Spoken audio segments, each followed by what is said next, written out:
কিয়ামতের ঠিক আগে এই পৃথিবীর সাক্ষী হবে এমন এক ভয়ঙ্কর ফিতনার, যার নাম শুনলেই মানুষের শরীরের লোম খাড়া হয়ে যায়। এটি হলো হাজার হাজার বছর ধরে বন্দী থাকা এক ভয়ঙ্কর জাতির গল্প।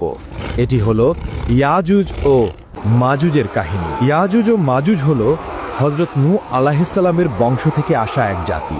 তারা আমাদের মতোই মানুষ, কিন্তু তাদের স্বভাব চরিত্র আর চেহারা সাধারণ মানুষের মতো নয়। হাদিসের বর্ণনা অনুযায়ী তারা হবে বেটে, তাদের মুখ হবে চ্যাপ্টা, নাক হবে ছোট এবং চোখগুলো হবে ছোট ছোট। তাদের সংখ্যা এতটাই হবে যে তা মানুষের কল্পনাকেও হার মানাবে। তারা যখন কোনো একটি নদীর পাশ দিয়ে যাবে, তখন তারা সেই নদীর সমস্ত পানি পান করে শেষ করে ফেলবে। এই জাতি এতটাই ভয়ঙ্কর হবে, একটা নদীর পানিকেও তারা মিনিটের মধ্যে শেষ করে দিতে পারে, নদীকে মরুভূমিতে পরিণত করে দিতে পারে। তাদের প্রধান বৈশিষ্ট্য হলো তাদের সীমাহীন নিষ্ঠুরতা। তারা কোনো এলাকায় ঢুকলে সেখানে প্রাণের কোনো চিহ্ন রাখে না। তারা সেখানকার সব ফসল নষ্ট করে ফেলে, সব গাছপালা উপড়ে ফেলে, সব পশু পাখি মেরে ফেলে এবং নারী পুরুষ শিশু কাউকেই ছাড়ে না। সবাইকে নির্দয়ভাবে হত্যা করে।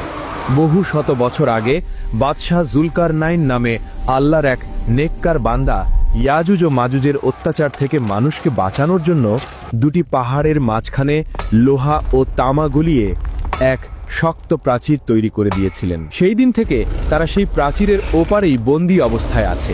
হাজার হাজার বছর ধরে প্রতিদিন সকালে তারা সেই প্রাচীরটি ভাঙার জন্য কঠোর পরিশ্রম করে।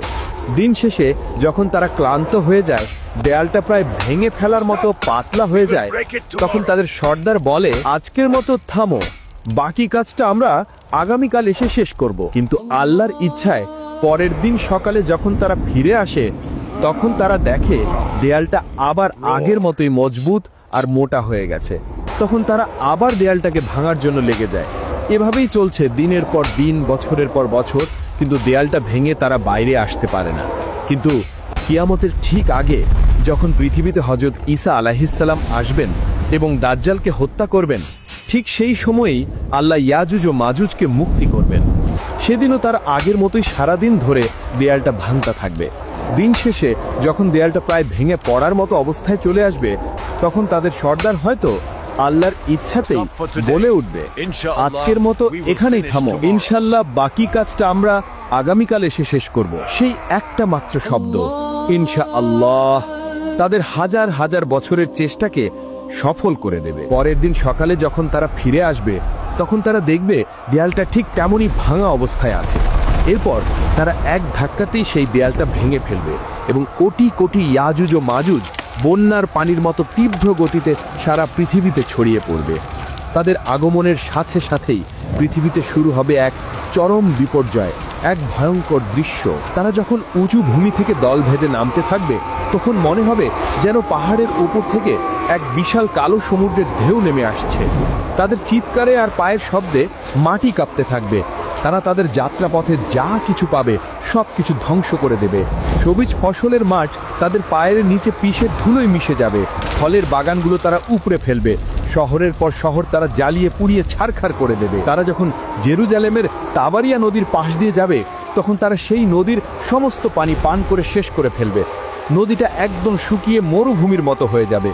কিছুক্ষণ পর যখন তাদের শেষ দলটি সেই শুকনো জায়গার পাশ দিয়ে যাবে, তখন তারা একে অপরকে বলবে, হয়তো কোনো এক সময় এখানে পানি ছিল। পৃথিবীর মানুষ ভয়ে আতঙ্কে দিশাহারা হয়ে যাবে।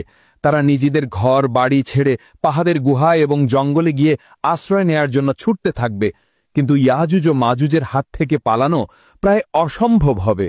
তারা পৃথিবীর মানুষকে মারতে মারতে এমন এক পর্যায়ে পৌঁছাবে যখন তারা অহংকার করে বলবে, আমরা তো পৃথিবীর সব মানুষকে মেরে ফেলেছি, এবার তো পৃথিবীতে আমাদের কোনো শত্রু নেই, চলো এবার আকাশের ফেরেশতাদের মারি। এই বলে তারা আকাশের দিকে তাদের তীর ছুড়বেন। আল্লাহর তাদের এই অহংকারকে পৃথিবীর মানুষের সামনে প্রকাশ করার জন্য সেই তীরগুলোকে রক্তমাখা অবস্থায় তাদের কাছে ফিরিয়ে দেবেন। রক্তমাখা তীর দেখে তারা আনন্দে চিৎকার করে বলবে, দেখো আমরা আকাশের ফেরেশতাদের মেরে ফেলেছি, এখন আমরাই এই মহাবিশ্বের শাসক। তাদের এই ভয়ঙ্কর অত্যাচারে পৃথিবীর ঈমানদার মানুষেরা খুবই বিপদে পড়ে যাবেন। হযরত ঈসা আলাইহিস সালাম এবং তার সাথে থাকা মুমিনরা তখন তুর পাহাড়ে আশ্রয় নেবেন। সেখানে তারা অনেক কষ্টে পড়বেন। খাবারের এমন অভাব দেখা দিবে যে একটা গরুর মাথার দাম 100টা সোনার মুদ্রার চেয়েও বেশি মনে হবে। ক্ষুধা আর কষ্টে ইমানদারদের অবস্থা নাজেহাল হয়ে যাবে। সেই কঠিন আর অসহায় মুহূর্তে যখন বাঁচার আর কোনো উপায় থাকবে না, তখন হযরত ঈসা আলাইহিসসালাম এবং তার সঙ্গীরা আল্লাহর কাছে 2 হাত তুলে দোয়া করবেন। আল্লাহর তাদের দোয়া কবুল করবেন। তিনি ইয়াজুজ ও মাজুজের উপর এমন এক গজব পাঠাবেন যা কোনো মানুষ কল্পনা করতে পারবে না। আল্লাহর তাদের ঘাড়ে নাগাফ নামের এক বিশেষ ধরনের পোকা পাঠিয়ে দেবেন। সেই পোকাগুলো তাদের ঘাড়ের মধ্যে ঢুকে তাদের শরীরকে ভেতর থেকে খাওয়া শুরু করবে। কোটি কোটি ইয়াজুজ ও মাজুজ, যারা একটু আগেও নিজেদেরকে পৃথিবীর শাসক বলে দাবি করছিল, তারা এই ছোট্ট পোকার আক্রমণে এক মুহূর্তের মধ্যে পোকা মাকড়ের মতো ছটফট করতে করতে মারা যাবে। তারা সবাই একসাথে পচে গলে এমনভাবে মারা যাবে যে তাদের মরা দেহের দুর্গন্ধে পৃথিবীর বাতাসে নিঃশ্বাস নেওয়াই কঠিন হয়ে যাবে। তখন হযরত ঈসা আলাইহিসসালাম আবার আল্লাহর কাছে দোয়া করবেন। আল্লাহ তখন উটের ঘাড়ের মতো বিশাল বিশাল পাখি পাঠাবেন। সেই পাখিরা ইয়াজুজ ও মাজুজের কোটি কোটি লাশ তুলে নিয়ে আল্লাহ যেখানে চাইবেন সেখানে ফেলে দিয়ে আসবেন। এরপর আল্লাহ এমন এক রহমতের বৃষ্টি পাঠাবেন যা পৃথিবীর প্রতিটি কোণকে ধুয়ে মুছে একদম পরিষ্কার আর পবিত্র করে দেবে। আর তারপর পৃথিবীতে শুরু হবে এক নতুন শান্তির যুগ, যা আল্লাহর দেয়া বরকতে পরিপূর্ণ থাকবে। এই ভয়ঙ্কর কাহিনী আমাদের এটাই শিক্ষা দেয় যে আল্লাহর পরিকল্পনা আর ক্ষমতার কাছে পৃথিবীর কোনো শক্তিই টিকে থাকতে পারে না। আর ঈমানদারদের জন্য আল্লাহর সাহায্য সব সময় প্রস্তুত, যদি তারা ধৈর্যের সাথে তার কাছে সাহায্য চায়। ইয়াজুজ ও মাজুজের এই কাহিনী যদি আপনার ঈমানকে শক্তিশালী করে থাকে, তাহলে ভিডিওটিতে একটি লাইক দিন এবং আপনার প্রিয়জনদের সাথে শেয়ার করে এই গুরুত্বপূর্ণ জ্ঞানটি ছড়িয়ে দিন। আমাদের চ্যানেলটি সাবস্ক্রাইব করে ইসলামের এমন আরও মহর্তিময় এবং শিক্ষণীয় কাহিনী জানার জন্য আমাদের সাথেই থাকুন।